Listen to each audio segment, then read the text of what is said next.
Imagina una ciudad del siglo XVI. Calles estrechas, casas de piedra, el sonido de las campanas. La plaza se llena poco a poco de gente. Hoy hay una ejecución. La multitud murmura, pero nadie pronuncia su nombre en voz alta. El verdugo. Vive en la misma ciudad, camina por las mismas calles, respira el mismo aire, pero nunca será uno de los suyos. En este video descubrirás quiénes se convertían realmente en verdugos, por qué esta profesión solía transmitirse de generación en generación, cuánto ganaba el hombre al que todos evitaban, qué errores podían costarle la vida. Esta no es una historia sobre la crueldad, es una historia sobre la sociedad.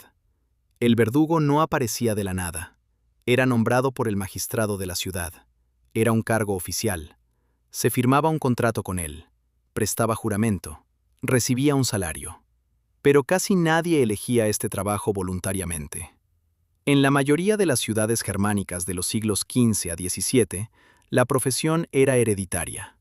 Si el padre era verdugo, el hijo quedaba automáticamente fuera de la sociedad. Los hijos de verdugos no eran aceptados en los gremios.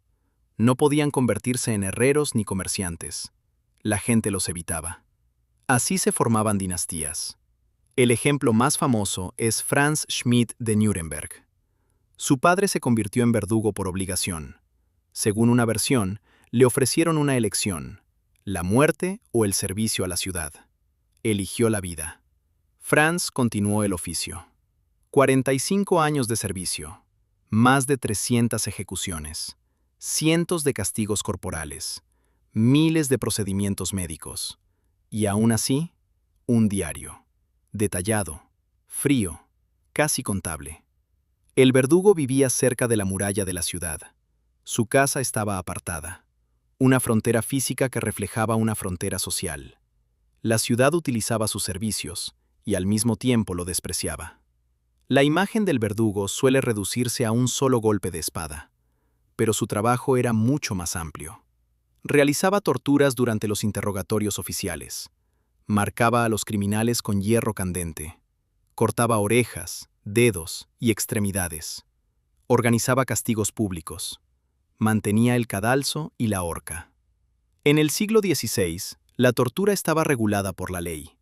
El verdugo no inventaba métodos, seguía el protocolo judicial. No era un sádico, sino un ejecutor técnico. Y aquí aparece una paradoja. Muchos verdugos eran excelentes componedores de huesos.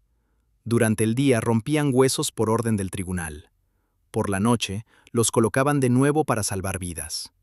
Este es uno de los aspectos más sorprendentes de la profesión. Una ejecución pública era un espectáculo de poder. La plaza se llenaba con anticipación. La gente acudía como a un evento. Los vendedores ofrecían comida. Los niños observaban desde los hombros de sus padres. El verdugo aparecía, en la mayoría de los casos, sin máscara. La máscara es un mito posterior. Si se trataba de una decapitación, todo debía ocurrir rápidamente. La espada del verdugo se diferenciaba de una espada de combate. Una hoja ancha, sin punta, pesada y perfectamente equilibrada. Un solo golpe preciso, y el trabajo terminaba. Si era necesario un segundo, la multitud empezaba a murmurar. La historia registra casos en los que un error del verdugo provocó disturbios. En 1587, durante la ejecución de María Estuardo, el primer golpe fue impreciso. Fue necesario un segundo. Cuando el verdugo levantó la cabeza de la reina, una peluca quedó en su mano. La verdadera cabeza cayó sobre el cadalso. Se convirtió en parte de la historia.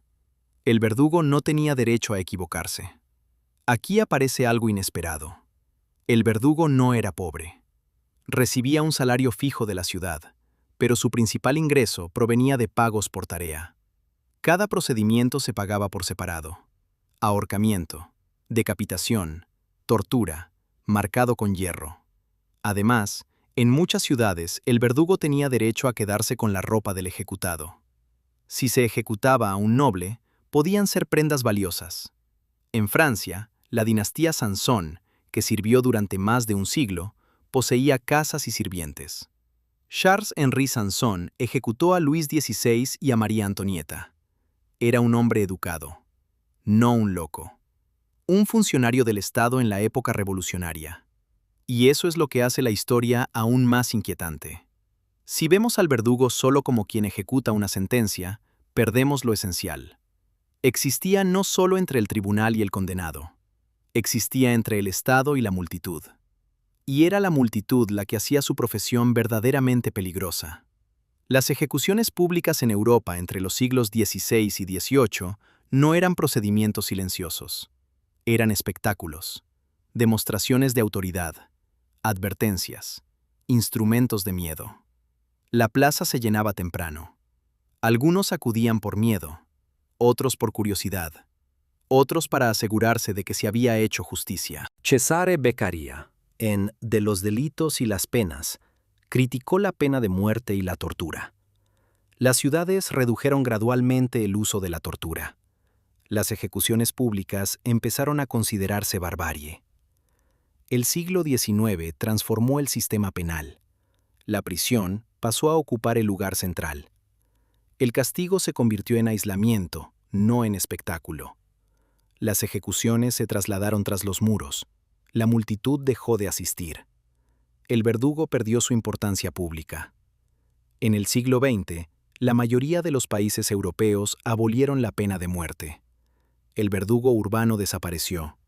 No porque las personas se volvieran más suaves, sino porque el Estado cambió su forma de control. La historia del verdugo no es la historia de la crueldad de un solo hombre. Es la historia de cómo una sociedad crea un cargo para realizar su función más pesada, y al mismo tiempo rechaza a quien la desempeña. Era necesario. Recibía un salario. Servía a la ley. Pero vivía detrás del muro. Cuando la sociedad dejó de necesitar el miedo público, el verdugo desapareció. Y quizá no sea la desaparición de una profesión, sino un cambio de forma. Y en el centro de ese espectáculo estaba el verdugo. Si la ejecución era rápida y limpia, la multitud lo veía como profesionalismo. Incluso podía ganar cierto respeto, no como persona, sino como artesano. Pero si cometía un error, todo cambiaba de inmediato. La historia registra multitudes que abucheaban al verdugo, le lanzaban barro y piedras, acusándolo de crueldad o incompetencia. Dependía de la precisión tanto como un cirujano. En la Inglaterra del siglo XVII, el verdugo Jack Ketch se hizo tristemente famoso tras la fallida ejecución del duque de Monmouth.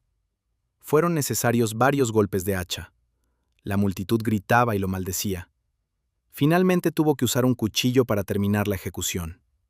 Su nombre se convirtió en sinónimo de brutalidad. La paradoja era que la sociedad exigía perfección en una tarea que ella misma consideraba impura. Era un profesional despreciado. La pregunta más difícil es qué ocurría en su interior. El verdugo no dictaba la sentencia. No decidía el destino de una persona. Ejecutaba la decisión del tribunal. Esto proporcionaba una justificación moral formal, pero no eliminaba la presión interna. Franz Schmidt documentó más de 300 ejecuciones en 45 años de servicio. Sus notas son secas, casi contables. Decapitado, un solo golpe.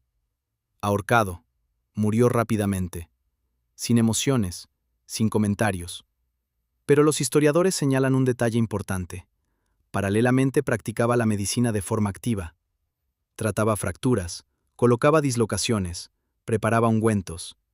Más de 15.000 procedimientos médicos. Tal vez no era solo un ingreso adicional. Tal vez era un intento de mantener un equilibrio interior. Destrucción y restauración. Rompía huesos por ley y los sanaba por compasión humana. En la vejez, Franz Schmidt logró la rehabilitación oficial de su familia.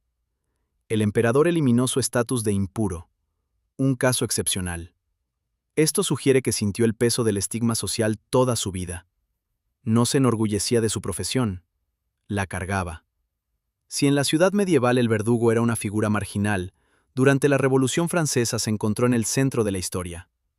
Charles-Henri Sanson fue el verdugo principal de Francia a finales del siglo XVIII. Su familia sirvió durante más de un siglo, 7 generaciones. El 21 de enero de 1793, ejecutó a Luis XVI. El rey intentó dirigirse a la multitud, pero los tambores ahogaron sus palabras. Sansón completó el trabajo rápidamente. Más tarde escribió que sintió el peso del momento. Comprendía que no ejecutaba solo a un hombre, sino a un símbolo de la monarquía. Meses después, ejecutó a María Antonieta. El verdugo no eligió el bando de la revolución. Ejecutó la sentencia del nuevo poder. Sobrevivió al cambio de régimen. Este es un punto clave. El verdugo no pertenecía a la política, pertenecía al sistema, a cualquier sistema. Hasta el siglo XVIII, la ejecución dependía en gran medida de la habilidad. La decapitación requería fuerza y precisión. El suplicio de la rueda exigía conocer una secuencia exacta. La tortura requería seguir el protocolo. Pero con la aparición de la guillotina, todo cambió.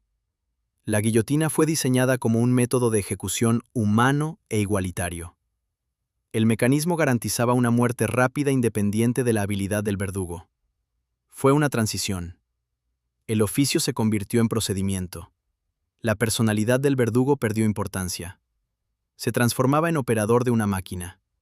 El comienzo del fin de la profesión en su forma tradicional.